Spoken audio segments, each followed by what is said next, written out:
Happy New Year and welcome back to a rather wet London. I'm on my way to collect a mid-century style dining chair. I'm gonna collect it, reupholster it, and then give it back for free. Hello. Let me put this down, sorry. Crafty in some ways, but not when it comes to upholstering. I do woodworking as well, so Do you? I can God, you're lazy. It's a lockdown. Are you gonna be alright carrying that? I do this all the time. I just like carry stuff everywhere. When I was younger, I used to pick up a lot of things from the street. I'll keep you updated. Alright, good luck with it. Alright, thank you. Looking forward to Nice seeing to it. meet you. Yeah, nice to meet you too. All right. Take care. Okay, Bye.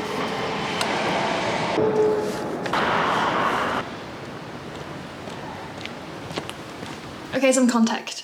So look at this beautiful chair. The only thing that's wrong with it is the seats, which I get it, it's a bit old and tired and a bit grubby.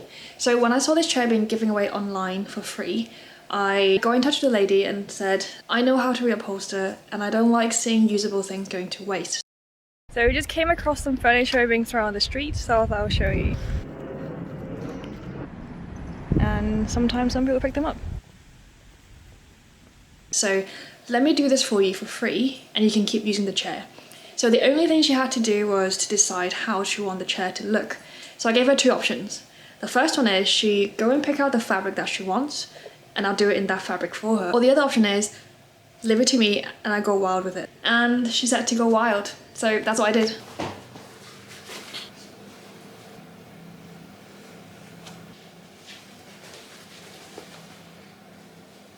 Yes, I'm using an old pair of jeans. These actually came from a friend, so they were getting rid of a few pair of old jeans and I said, give them to me, I'll find a use for them. I really like using jeans because they are genuinely high in cotton and very hard wearing. This one, I think it's 99% cotton. It just makes them really good for small upholstery projects, especially for a chair like this one. So yeah, never throw your jeans away, even if they have holes in them. If you have seen my dining chair video, I used a pair of old black jeans and I added a blue pocket onto it. Now, of course I added the blue pocket because I think it looks good, but primarily because the black jeans are a bit worn out in that area, so I needed to strengthen it. And honestly, plain black just didn't make it obvious that it was made from a pair of jeans, so I slapped on a contrasting blue pocket and it looked pretty good, I think. But these ones, they're in pretty good shape, so I don't need to do that. So for this, I want to use the back of the jeans. I cut the jeans open, separating the front side and the back side, and then removed the belt loop from the top. Then I flattened out the jeans so I can use it like a regular piece of fabric. Now I do this by cutting into the crotch seam and then overlapping them until they lie flat. Jeans normally have 2 lines of stitches which make them really strong, so I just did the same thing. I sew along the same stitch line so you can't see the new threads. And then here I'm adding a strip of jeans at the top because when you upholster, you have to wrap the fabric around the seat pad, which means the waistband would be hidden away. So I added a strip of jeans. This effectively just keeps the waistband at the top of the seat as a feature, rather than halfway around the back and underside of the seat pad. And there you have it. I think this is the 3rd time I am making something out of jeans, and it definitely just gets easier every time. Ta-da!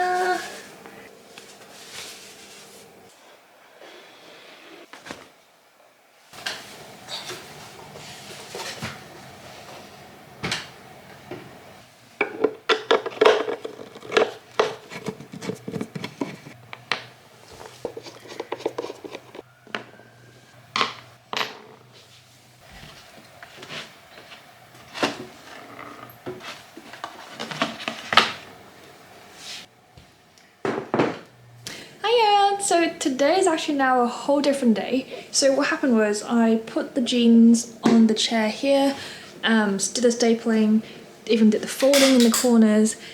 It looked really neat. I was pretty proud of myself. And then when I go to do the last step, however, to screw the seat back into the chair, it didn't fit. So the reason is the seat sits on top of the frame in the front and the back. However, it sits in between the frames on the sides. And it just so happens that the pockets of the jeans sits right on the edges and it's too thick. So what I've done is removed the jeans from the seat and then made some alterations. So now this is what it looks like. So no thick edges on the sides. It's now just a thin layer of the same materials but tacked on the edge. Okay, so that was a complete detour. Anyways, a quick recap. So I have my new fabric, I have unscrewed the seats from the chair. Next, I'm going to remove the old cover before I put the new cover on. Now, you don't have to do it, and I didn't do it the first time round. However, this chair is quite old, and I noticed that there is already an old cover underneath here. So I'm gonna remove both of the old covers and then put a fresh new one on top of it. Okay, pause. I don't know why I was so nonchalant about it.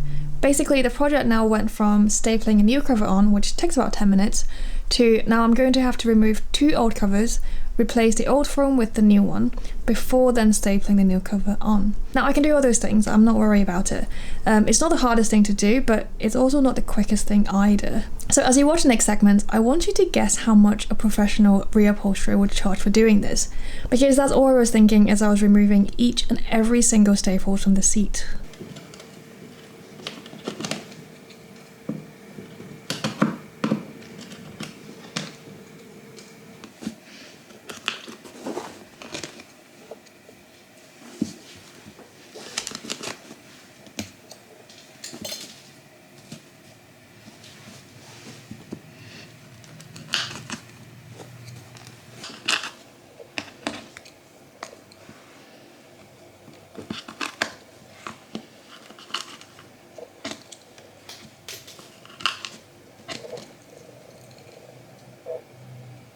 Okay, so I've just finished taking all the staples out from the top layer here, and oh wow, look at that.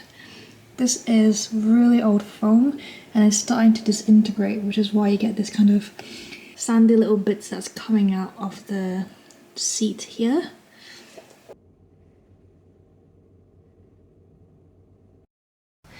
Okay, so there's no audio for this clip, but just imagine the sound of the metal flathead screwdriver scraping against a steel staple as I'm trying to jam the flathead screwdriver under the staple to lift it out of the seat.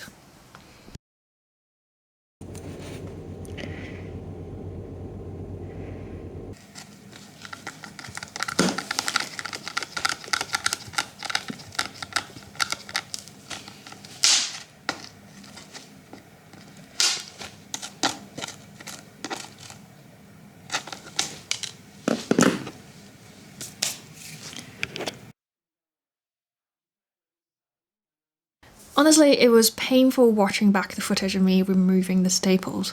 Now, obviously, I don't have the most appropriate tools for this job, clearly, but I have watched a few videos of upholsterers doing this as well, and even with the specialised tools, it still doesn't look like a fun job.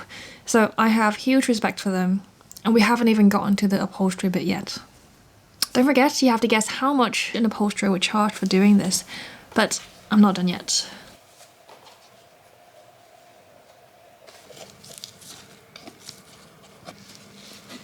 Looks like most of the foam is still intact. I'm a little bit surprised that there's only one piece of foam here. I wonder if it's the original. So this is not really in a state I can reuse, but believe it or not, apparently they can degrade much worse than this, to a point where there's basically no foam anymore and just bits.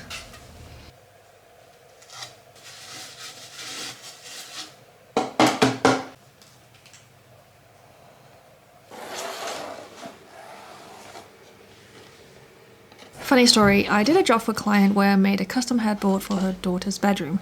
I sourced all the materials and then gave her the links to buy them. Because I don't have a workshop, so I did it at her place. Anyway, foam is not that cheap, so as I was shopping around, I was really chuffed that I found these half sheets foam that was on sale. I wanted a thickness of 5 centimeters so the headboard is nice and plump. But guess what? They arrived and they were 5 millimeters. Yep. That explained why they were so cheap. Anyway, so that's why I have these 5mm foam lying around, but they're too thin for what I need, so I'm going to stack 3 layers of this. The first one is the same size as the seat, and then the other 2 will be slightly bigger so they can wrap around and keep the edge of the seat nice and soft.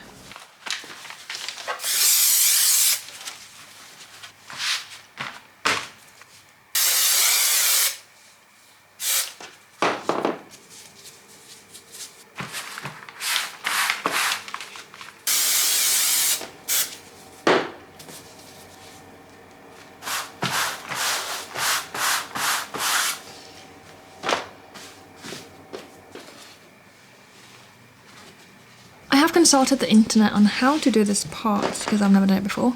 So you just have to apparently pull the fabric tight and then staple it down. Not overly tight, but you want to squish the foam down a little bit. I think it's because you don't want the fabric to be loose, and the foam probably does lose a bit of its firmness quickly initially, so I don't want any gaps here. I actually don't know, but this is what the pros do.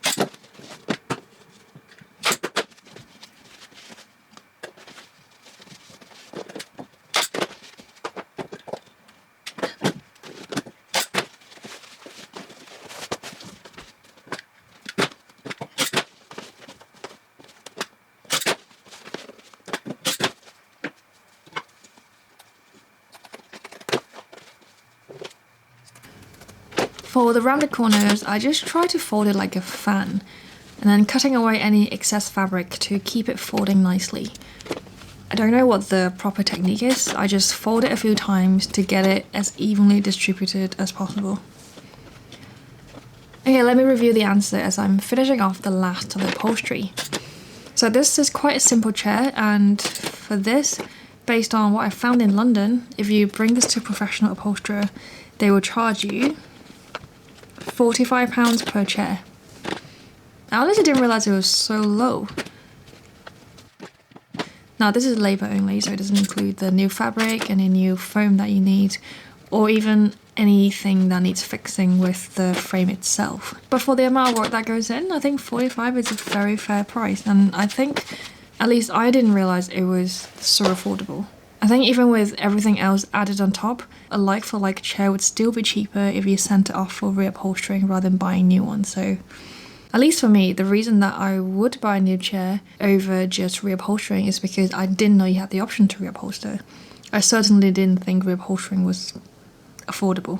So yeah, if you have some old chairs lying around, especially for simple chairs like this one, go find someone local. I'm sure there will be one around, and you might be surprised.